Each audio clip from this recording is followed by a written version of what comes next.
Warahmatullahi wabarakatuh. Alhamdulillah wa syukurillah wa ni'matillah wa la hawla wa la quwwata illa billah. Asyhadu an la ilaha illallah wahdahu la syarika lah wa asyhadu anna Muhammadan abduhu wa rasuluh. Allahumma salli ala sayyidina Muhammad wa ala alihi wa sahbihi ajma'in, amma ba'du. Radina billahi rabba wa bil islami dina wa bi Muhammadin nabiyya wa rasula. Rabbi jidna ilma warzuqna fahma. Rabbi sahri sadri wa yassir li amri wahlul 'uqdatam bil lisani yafqahu qawli bi rahmatika ya arhamar rahimin.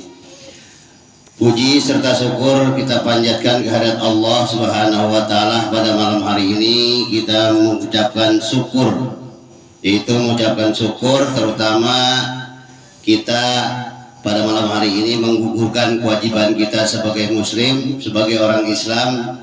Diwajibkan thalabul ilmi faridatun ala kulli muslimin wal muslimat.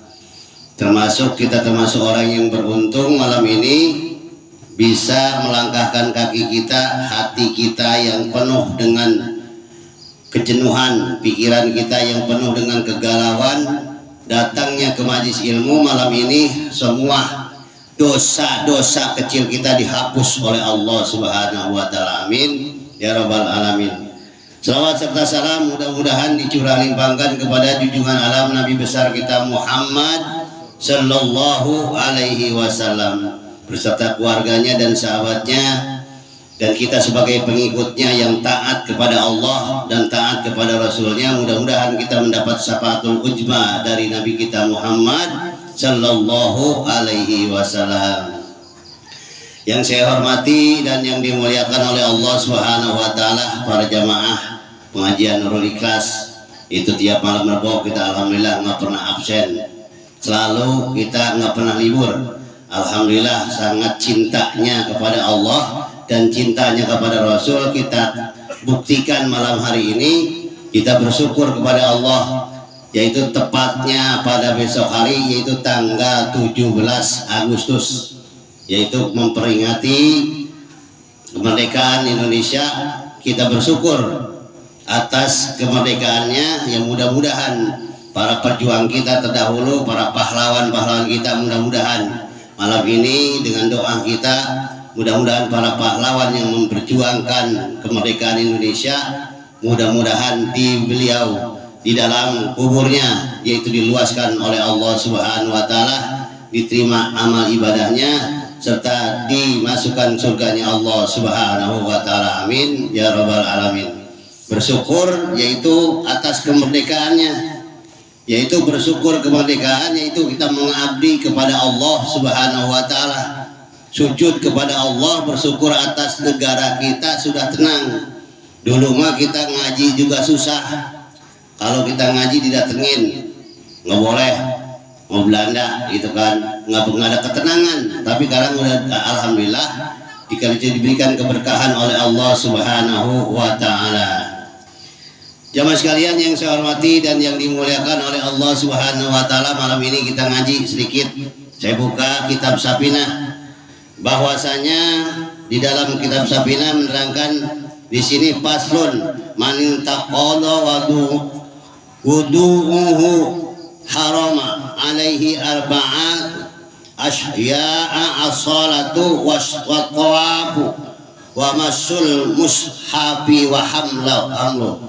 Di sini dalam keterangannya bahwa paslun bermula itu pasal, barang siapa yang batal wudunya maka haram baginya melakukan 4 perkara. Apabila kita nggak punya wudu, haram yaitu baginya melakukan 4 perkara. Yang pertama yaitu sholat, haram orang sholat nggak berwudu. Ada juga orang yang berwudu tapi dikatakan tidak berwudu. Kenapa? Wudunya kurang sempurna, tidak dikatakan dia mengerjakan sholat. Haram sholatnya karena wudunya nggak sempurna. Kadang-kadang tangan nggak sampai ke sikut, kadang-kadang muka cuma sekedar dibasuh saja, nggak sampai ke belakang kuping, nggak sempurna. Kadang kaki cuma disiram doang, diulang sempurna. Maka di sini barang siapa yang batal wudunya maka haram baginya melakukan 4 perkara, yaitu yang pertama tawaf, yaitu pertama sholat, yang kedua tawaf. Tawaf itu di waktu kita berangkat ke Makkah berhaji, kalau kita harus berwudu tuh. Yang kedua, haram bagi orang yang tidak mempunyai wudu menyentuh Al-Quran yang tidak ada artinya, yang tidak ada tulisan latennya. Kalau ada Al-Quran yang tidak ada tulisan latennya, itu haram bagi orang yang menyentuh Al-Quran yang tidak mempunyai wudu. Kalau Quran yang ada artinya, yang ada tulisan latennya, itu nggak apa-apa. Tapi kalau itu semuanya tulisan Arab, maka di sini haram bagi orang yang tidak mempunyai wudu menyentuh Al-Quran atau membawanya, kecuali bila disertai dengan yang lain, yaitu dengan Quran itu adalah Quran yang ada huruf latennya. Hati-hati. Berarti kalau kita ada Al-Quran di rumah, kalau kita ingin menggeserkan, kita harus mempunyai wudu. Kalau kita tidak mempunyai wudu, maka haram kita menyentuh atau membawanya, apalagi membaca. Hati-hati ya. Ini banyak banget saya lihat kadang-kadang di rumah ada orang ada Al-Quran, di mana itu naruhnya. Jadi abdolnya menaruh Al-Quran itu yaitu di atas pusar, lebih abdol lagi di atas kepala, jadi tingginya. Jangan meletakkan Al-Quran di bawah kaki, apalagi di bawah. Minimal di atas pusar, sejajar dengan pusar kita nih. Apalagi lebih tinggi lagi. Makanya minimal Al-Quran itu naruhnya harus jangan sembarangan. Jadi haram menyentuh Al-Quran yang tidak ada artinya atau tidak ada huruf latennya bagi orang yang tidak mempunyai wudu, apalagi punya hadas besar. Habis begitu misalnya, apalagi perempuan habis haid atau nipas, dia nggak punya wudu, apalagi termasuk hadas besar, menyentuh Al-Quran, maka itu lebih haram lagi. Jangan sampai ini Quran yang ada di rumah kita, jangan sampai dianggap Quran itu jangan disamai dengan buku tulis. Quran itu jangan disamain dengan buku tulis. Di sini haram bagi orang yang menyentuh dan membawanya, kecuali yaitu dengan huruf yang ada huruf Al-Quran, huruf laten gitu, dan tafsir Al-Quran dan benda lain. Allah Subhanahu wa taala berfirman, la yamassuhu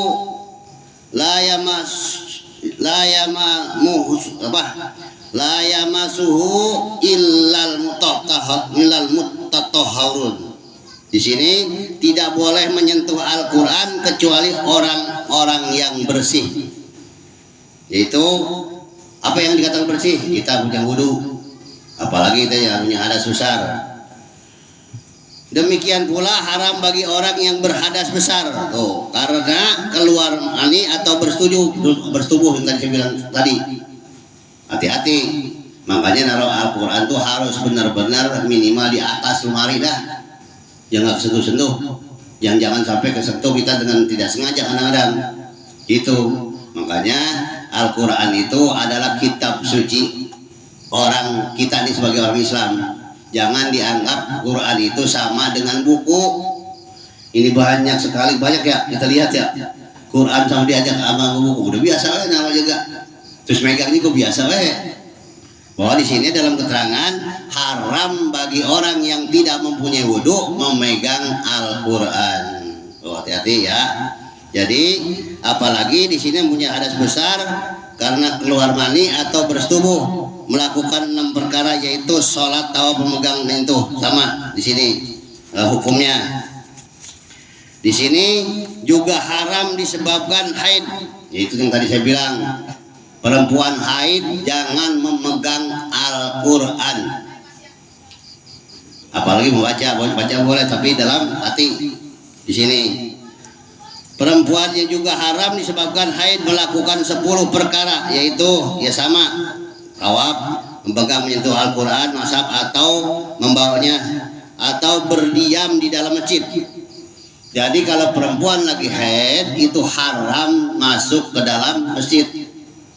Kalau niatnya tidak mengotori, maka di sini boleh.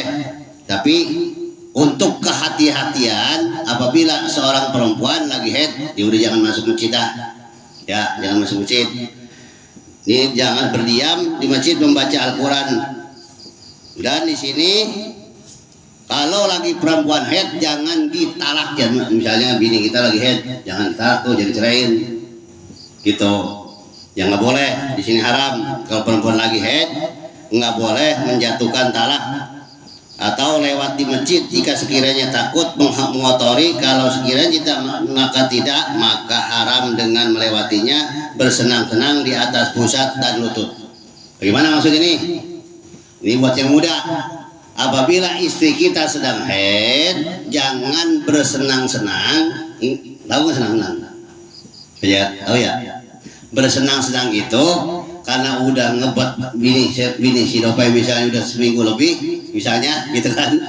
Jangan bersenang-senang waktu istri kita lagi haid. Haram. Jadi bersenang-senang di mana? Boleh di atas mah. Dari atas pusar, dari pusar ke atas boleh.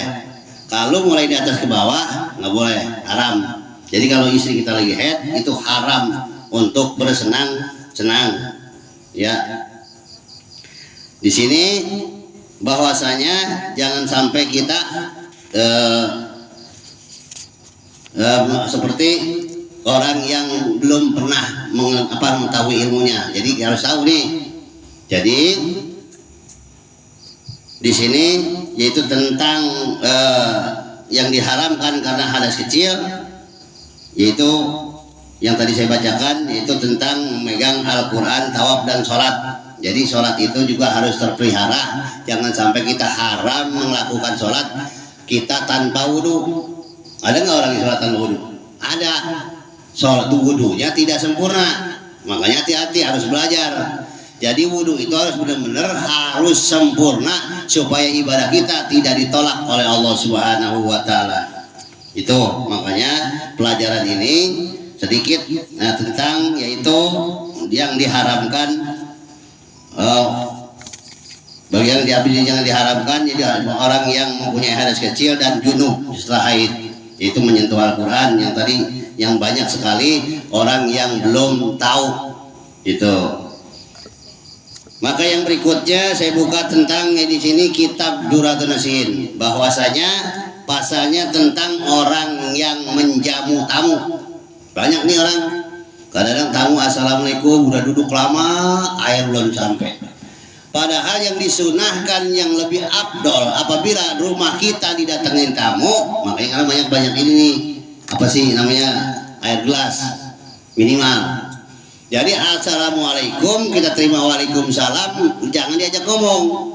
Abdolnya tamu datang ke rumah kita langsung kita ambil air minimal, apalagi kopi. Di sini dari Anas radhiyallahu anhu berkata, Nabi Muhammad SAW bersabda, "Iza dakhala ad-dawbu 'alal qaum dakhala bi rizqihi wa iza kharaja bi maghfirah dzunubihim." Tuh, jadi sini kata Nabi, apabila tamu telah masuk ke rumah kita nih, maka ia masuk dengan membawa rezekinya, dan jika ia keluar dari rumah kita, tamu nih, yang dikatakan tamu siapa? Tamu yang mengucapkan salam, assalamualaikum. Tamu tuh walaupun bamai, walaupun tetangga, kalau dia enggak mengucapkan salam udah biasa saja itu mah, kasih air enggak. Tapi saya bisa kasih air. Ya, yang penting orang itu datang ke rumah kita, saya nggak tahu dah walaupun salam. Yang penting tamu itu mengucapkan salam. Maka di sini apabila tamu telah masuk ke rumahmu, maka ia masuk dengan membawa rezekinya, dan jika dia keluar pulang nih membawa pengampunan dosa-dosa orang-orang di rumah itu. Tuh, jadi kalau ada tamu datang jangan gerendeng. Dia lagi nih, jangan. Karena di situ tamu itu datang membawa rezekinya dan pulang mengampuni dosa-dosa rumah yang ditamuin. Girang kalau rumah ditamuin. Walaupun kita nggak punya, kan minimal air dah. Apalagi kopi mah lebih berkah lagi. Kenapa di sini? Jika Allah menghendaki kebaikan terhadap seseorang, maka Allah mengirimkan hadiah kepada orang tersebut, yaitu hadiah pada mereka berupa tamu. Oh, jadi kalau Allah menghendaki kebaikan kepada kita, maka Allah kirimkan hadiah kepada kita, yaitu berupa tamu. Jadi kalau tamu datang ke rumah kita, berarti itu Allah menghendaki kebaikan buat kita. Allah memberikan pahala buat kita. Allah akan mengampuni dosa-dosa orang rumah yang didatengin tamu. Oh, berkah. Kalau rumah sering datengin tamu mah, makanya sering-sering jangan banyak cemberut, jangan muka asam. Bini kita bilangin supaya apa? Supaya orang itu betah. Kan gara-gara bini kita asam, gara-gara istri kita, apalagi kita kurang sono, ada tamu cuek, ya udah malah datang lain dah.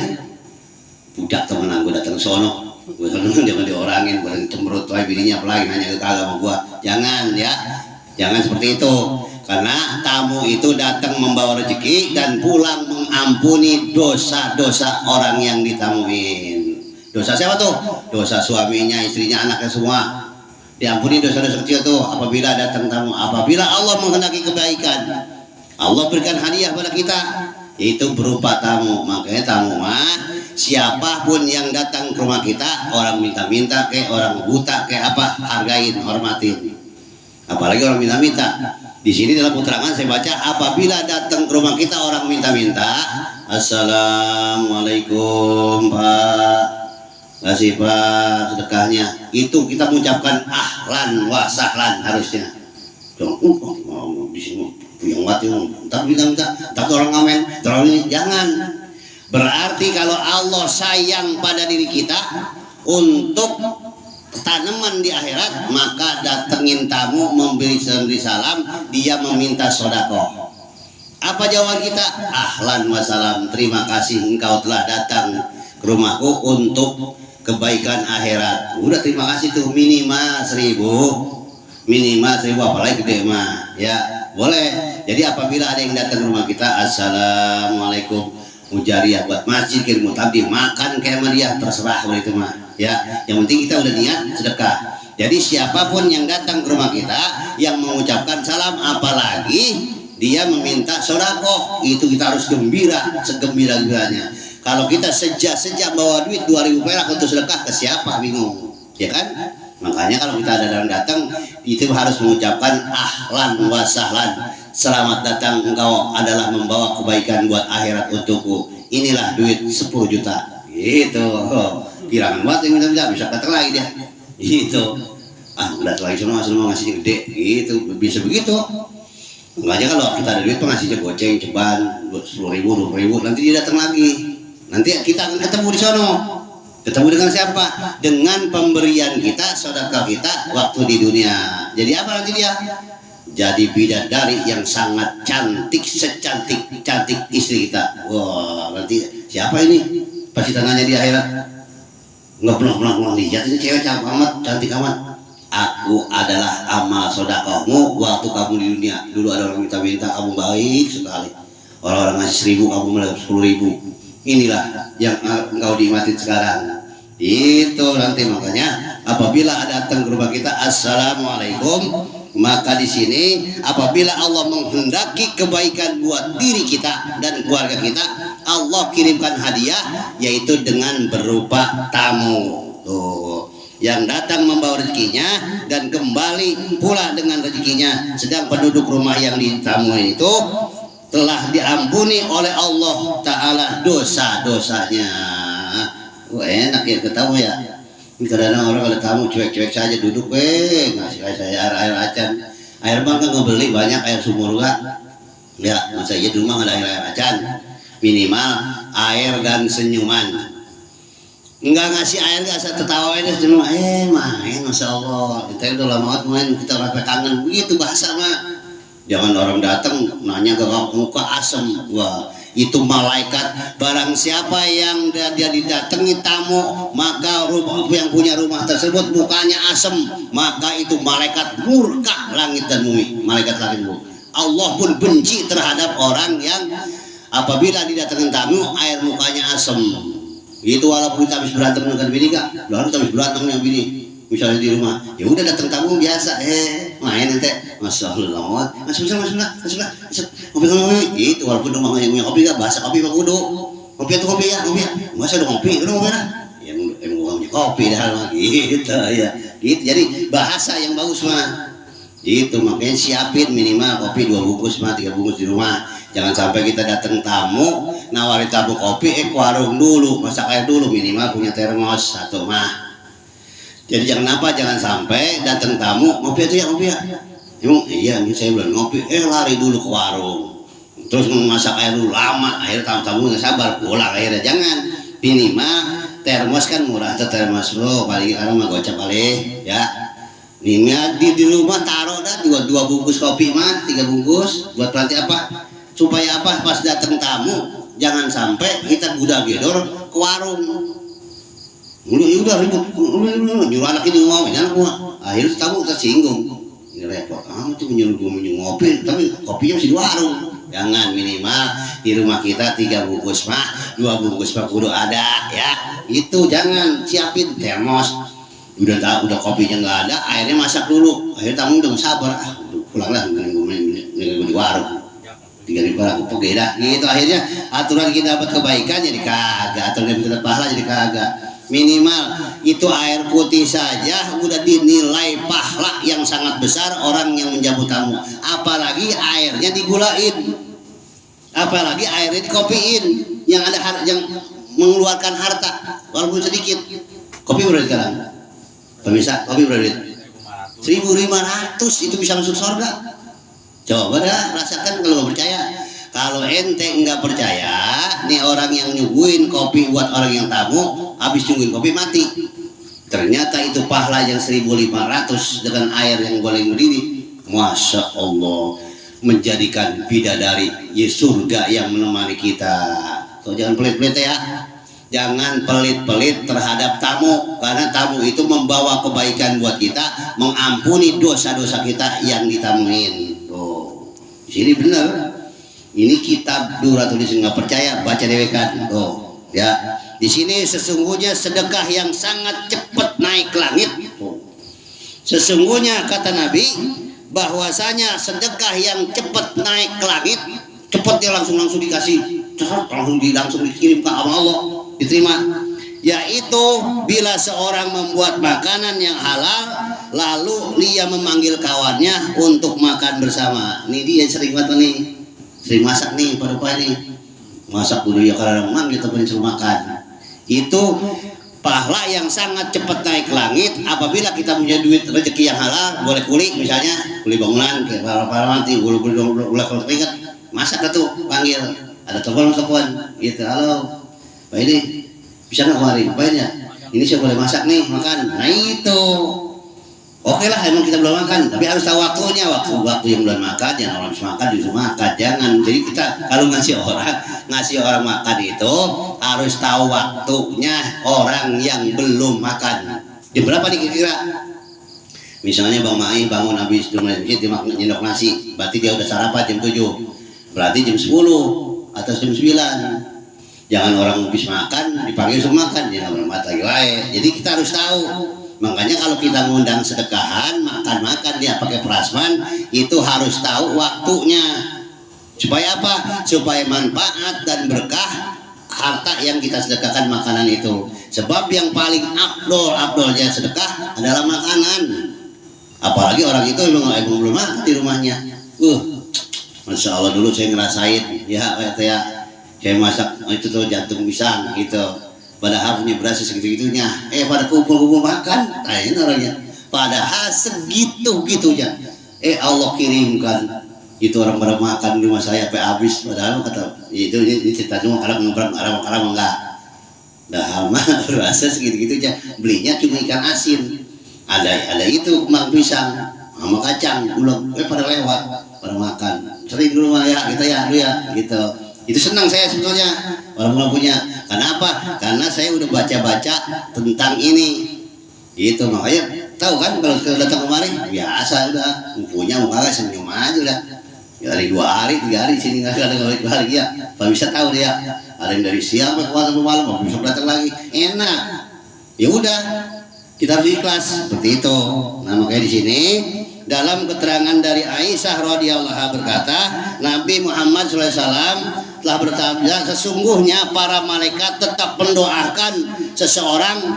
Jadi para malaikat kata Nabi tetap mendoakan seseorang, yaitu sesungguhnya malaikat mendoakan seseorang selama hidangan makanannya masih terhampar. Ya ini misalnya kita nungguinnya di meja, atau kita nggak punya meja duduk gitu.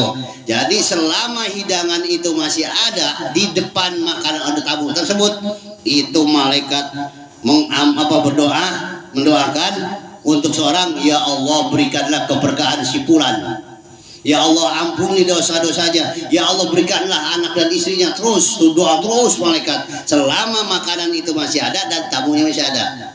Oh tahu ya kan kalau ngaji mah, jangan dianggap sepele tamu jangan dianggap sepele, jangan cuek-cuek, apalagi nggak masuk acan tuh tamu, duduk ke diri kadang ya Allah, jangan. Karena malaikat rahmat sangat senang bagi orang yang menghormati tamunya. Oh, jadi bisa orang malaikat membenci orang yang cuek terhadap tamunya. Asem datang tamu udah 3 bulan 10 tahun baru datang, dikasih muka yang nggak enak, yang mau datang lagi. Akhirnya mereka akan diancam oleh Allah dengan apa? Dengan kurang berkahnya hidup dalam rumah tangganya. Itu makanya di sini. Jadi selama hidangan masih terhampar di atas meja atau di sini nih terhampar, maka di sini malaikat mendoakan, yaitu untuk seorang yang di sini selama tamu itu masih ada di tempat tersebut, ya. Di sini sedikit lagi dari Abu Hurairah radhiyallahu anhu berkata, Nabi Muhammad SAW, siapa yang memberi makan pada seorang muslim keinginannya, maka Allah mengharamkannya dari api neraka. Maksudnya apa nih? Barang siapa yang menginginkan memberi makan pada seorang muslim keinginannya, misalnya ada teman kita yang mau usaha, emang udah lama dia nganggur. Pas itu dia datang benar-benar buat makan, buat perutnya, buat perut dia dan perut anaknya. Lalu kita memberi di sini keinginannya, maka Allah mengharamkannya dari api neraka. Tuh, jadi kalau ada orang minjem duit buat perut anaknya jajan atau anaknya isi masak, jangan ditolak, walaupun adanya 50.000 hari 25, atau dia 20 bisa 30. Kalau ada 100.000 udah ada yang gocap. Jangan punya pikiran, nggak usah ngapa minjem mau diganti. Jangan. Kalau kita meminjamkan uang terhadap orang, lalu pikiran kita, dia mau minjem uang kali diganti, ya mau lama kegantinya, karena rezekinya ditarik, udah disumpahin dulu sama kita. Jadi kalau kita pinjamkan uang, doain, ya Allah mudah-mudahan ini saya kasih minjam, mudah-mudahan ente biar gampang rezekinya, biar bisa cepat kebayar. Ini jangan udah bayar, udah mau dibayar, lama udah pasti, apa ditarik sama Allah. Dengan apa? Dengan ucapan yang minjemkan itu. Gitu. Jadi kalau minjemkan uang harus ikhlas, jangan punya suudzon buruk sangka terhadap orang yang minjem. Tuh, jadi sini barang siapa yang ini memberikan keinginan seorang muslim, maka Allah mengharamkan dirinya dari api neraka. Enak banget Bang, itu doang enggak? Orang minjem di Bang bilang duit 100.000 atau 50.000, bilang nggak ada, berapa ada? Berapa banyak tuh itu? Nggak ada, saya kayak udah banyak duitnya, udah boleh ngiket doang. Kalau gua ambil boleh ngiket kan jadi bocel. Ada gitu? Ada. Duit tuh banyak, bilangin kagak. Kenapa? Itu duit udah boleh ngitu, udah boleh ngecetrek. Padahal itu dilaknat oleh Allah. Apa? Akan dicabut berkah umurnya. Gitu, makanya jangan sampai seperti itu kita, ya. Jadi jangan sampai jadi orang yang kikir, karena kikir itu orang yang pelit, yang kikir itu ba'idu minallah ba'idu minanas. Orang yang kikir, yang pelit itu jauh dari manusia, jauh dari Allah, dan malaikat pun benci terhadap orang yang kikir, pelit. Ya, di sini jadi Karena bab tamu dari Jabir radhiyallahu anhu berkata, siapa yang menyembelih ternak untuk menjamu tamunya, maka akan menjadi penebusnya dari api neraka. Maksudnya apa nih? Saya datang, misalnya, Assalamualaikum, kebenaran dia lagi punya ayam, langsung nangkap ayam, motong datu ayam dipotongkan. Ini ente buat apa? Jangan ente baru datang sini. Kalau karang mah, karena motong lama, nyiangin dulu lama, langsung dia pas saya datang berangkat dia ke warung Padang, beli paha ayam atau daging rendang. Maka di sini orang yang menjamu tamunya dengan ternak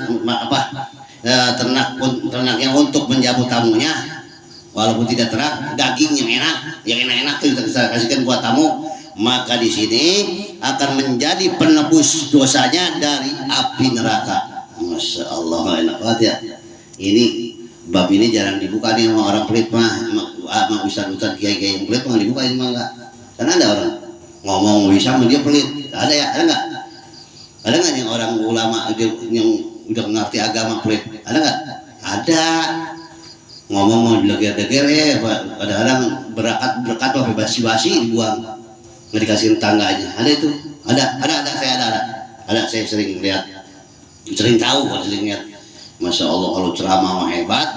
Ternyata sama tetangganya mah banyak berkat, banyak pisang apa buatan baru busuk dibuangin ke bahkan dia mah tiap ceramah dapat berkat. Teman-teman buat boro-boro ada yang gitu, tapi jangan sampai kita mencontoh orang pun. Jadi kita jangan melihat ilmu seseorang. Wah dia mah hebat ilmunya, ngondoknya 20 tahun. Tapi kikir buat apa? Ba'idu minallah, ba'idu minas. Orang yang kikir itu jauh dari Allah dan jauh dari manusia. Di mana ada manusia yang mau deketin orang yang pelit? Ngapain deketin dia, teman sama dia? Rokok sebatang nggak punya rokok mana disempilkan, pakai rokok gua diisep. Ada yang gitu? Ada itu. Punya rokok dah lama. Ditempit-tempitin ngambil rokok kita. Astagfirullahaladzim, ada yang gitu tuh amat ya orang. Jangan ditiru semacam itu mah, jangan ya. Kita yang baik-baik saja. Makanya apabila datang ke rumah tamu, ke rumah kita ini ada tamu nih, udah kasih senyum, Masya Allah, padahal kita lagi dongkol banget. Itu datangnya sama-sama. Itu jadi bahasa dulu ya enak.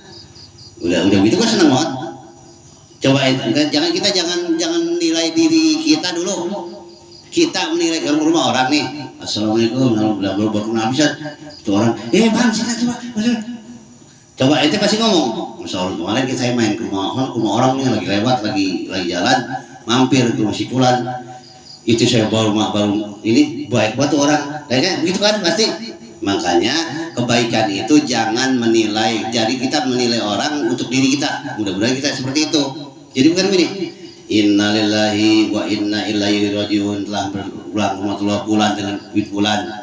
Masya Allah dia ya masih udah meninggal ya, orang ini baik banget lagi dia sama kita. Itu kan gitu kan. Kalau orang baik itu pasti disebut baiknya. Dia mau bager banget lagi orang yang kita kan.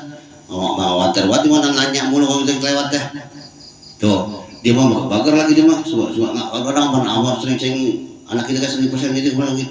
Kebaikan akan membawa kita yaitu kebahagiaan dalam akhirat, dalam kubur kita.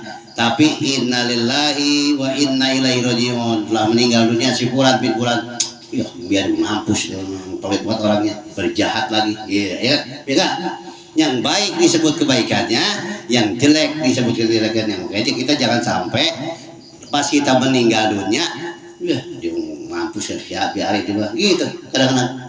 Makanya orang nih kalau kita baik mah, Masya Allah, Pak Rahmat ya, orang yang baik banget, mau ngaji rajin banget, kalau ngaji bawa ini dia sebut-sebut apa sih kebaikan mah?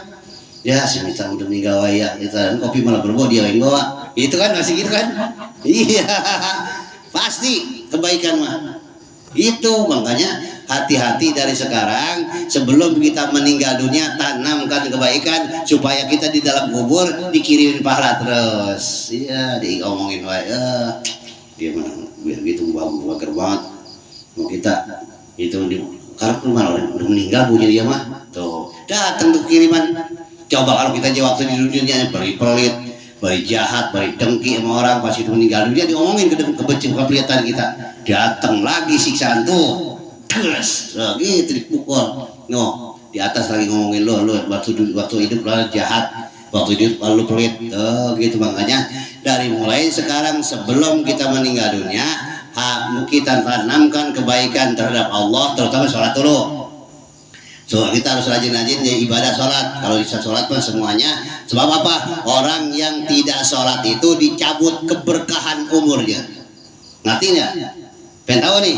Orang yang meninggalkan sholat itu dicabut keberkahan umurnya. Apa sih berkah umur? Dicabut keberkahan umur itu artinya berbuat apapun yang baik tidak diberi pahala sama Allah. Rasain lo. Berkah udah jauh udah. Lu mau ngapain kagak diberi pahala sama Allah. Nol besar kata Allah. Itu udah adanya di sini, ada di bab ini, nanti masih panjang, ada lagi. Itu makanya jadi kita jangan sampai meninggal dunia innalillahi wa inna ilaihi raji'un. Oh, orang juga bandel, waktu ini kan uang ini wae gitu. Jadi disebut-sebut kejelekan we. Jadi dari sekarang nih, sebelum kita mati, sebelum kita meninggal dunia, tanamkanlah kebaikan. Masya Allah ya, dia mah saya liatin ke masjid wae berjajat mah, sekarang udah mati. Tuh kan kita disebut kebaikannya. Terus. Kalau orang menyebut kebaikannya, udah pahala ngalir kecrek, atau disiksa jadi kagak. Jadi ngurangin. Kalau kita menyebut ada disebut kebaikannya waktu kita udah meninggal, waktu di dunia, waktu kita sehatnya baca kebaikan, itu diangkat dosa kita sedikit sampai pas hari kiamat udah habis. Enak ya. Makanya dari sekarang jangan sampai kita diomongin karena kejelekan kita, karena kemurkaan Allah, sehingga kita bisa meninggal dunia diberikan jelek dalam perbuatan kita ya, pelit, kikir, muka asem terhadap orang, jangan ya. Jadi harus kita nih somnya, apa somnya? Wah dia mau kalau dia mau waktu hidupnya bager banget, dia mau orang nanya wae tuh gitu kan. Kalau lagi mati, dia mau kan waktu hidupnya kok orang jarang nanya, mukanya cemberut wae gitu. Jangan sampai disebut itu, disebut nggak baiknya ya. Makanya jangan sampai kita ini hidup dikatakan dicap oleh manusia, bukan Allah ini mah, orang yang buruk akhlaknya, buruk perbuatannya, pelit dalam pemberiannya, kikir dalam sedekahnya ya. Jangan sampai seperti itu. Ini mah saya ngomong bukan lagi ngajarin, ini mengingatkan diri saya. Kalau dari saya dong mau begitu, tamu siapapun, orang apa tahu lagi masuk udah ngopi itu, karena udah siapin kopi walaupun dari pamisa belum habis ya, karena udah habis nih kadang dari Mas Bro ya, sungguhkan lagi masih dekat kayak air nih. Masya Allah ini air, tamu saya dari kemarin beberapa orang tahu minum nih, boleh siapa tuh air ya, boleh jamaah, dia pahalanya dapat ke buku kagak buku dia lagi santai-santai dapat kiriman pahala karena dia memberikan air untuk majelis taklim pengajian. Tapi tamu yang di sini udah berapa orang yang minum air ini tuh. Padahal kalau kita hitung dengan nilai harganya murah, tapi mahal di hadapan Allah. Tuh, mahal ini yang walaupun segini kan. Dihitungnya apa? Bukan gelas. Nih. Satu tegukan dinilai berapa malaikat. Sedangkan satu gelas ini berapa tegukan? Sedangkan juga satu dus ini berapa? 40 berapa? 48 ya? Itu dicekuknya berapa orang? Coba dah. Makanya ada sebagian sahabat bertanya, ya Rasulullah, orang tua saya udah meninggal, masih bisa nggak saya ya Allah bersedekah? Bisa. Walaupun orang tua meninggal, sampai sedekah apa yang ya Rasulullah yang paling afdol? Sedekah air. Cuma jangan dibandingkan dengan dulu sekarang. Zaman dulu karena paling afdolnya air, di zaman Rasulullah dulu kurang air. Dulu mah ya air susah, ngambil dua kuatan saring sekecek. Sedekah yang paling afdol air. Kalau sekarang apa? Beras sama duit. Tuh, gitu tapi tetap ini dinilai karena ini sabda Rasul. Air itu yang paling afdol. Bener. Karena apa? Orang lagi aus, kadang bang, air ada. Tuh, saya tawarin air. Saya mau kadang saya copotkan 2 sama 3 nih, gua buat nanti. Karena ini buat sedekah NTT biar mengalir, benar-benar mengalir. Jangan buat ngaji doang, gitu maksudnya. Biar habis itu kan beli lagi ya, gitu. Jadi jangan pelit. air ngebeli apa yang mulai sedekah biar ngalir. Yang sedekah dapat pahala, saya ngasih juga dapat pahala, berantai itu pahala gitu. Jadi ingetinlah apabila air ini udah habis, jangan sampai habis. Mulai ini ya Kak, gitu. Nah, mudah-mudahan apa yang saya sampaikan ini tentang bab tamu masih ada dikit lagi. Nanti kita lanjutkan. Lanjut ini mah panjang apa? Sampai ke juhud. Juhud itu orang yang udah nggak terlalu cinta kepada dunia. Kalau juhud enggak ada maksudnya, bukan ngedoain duit, bukan. Pokoknya sama dunia nggak tapi begitu amat. Itu ini panjang nih jalurnya tentang tamu. Ini juga Safinah masih banyak. Ini tentang tadi itu tentang wudu, tentang orang yang haram itu yang tidak wudu, itu masih banyak lagi ada tentang tayung, tawang. Makanya sampai setahun ini mau habis itu ya.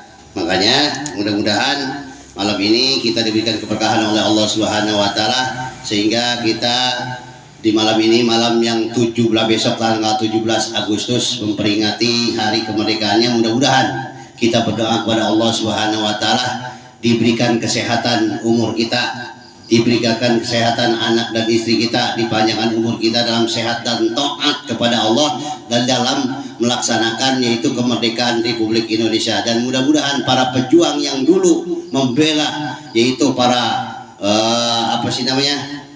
para pemberontak, para penjajah yang dulu orang-orang kita yang pada membela untuk kemerdekaan, mudah-mudahan kita berdoa kepada Allah Subhanahu wa taala diampuni segala dosanya, diberikan keberkahan dalam keluarganya, dan mudah-mudahan ditempatkan di dalam surganya Allah Subhanahu wa taala. Amin ya rabbal alamin. Dari saya cukup sekian. Saya mohon dimaafkan bilu maaf yang seluas-luasnya, yaitu wallahu a'lam bishawab. Semuanya saya serahkan pada Allah Subhanahu wa taala. Ngaji enggak lama.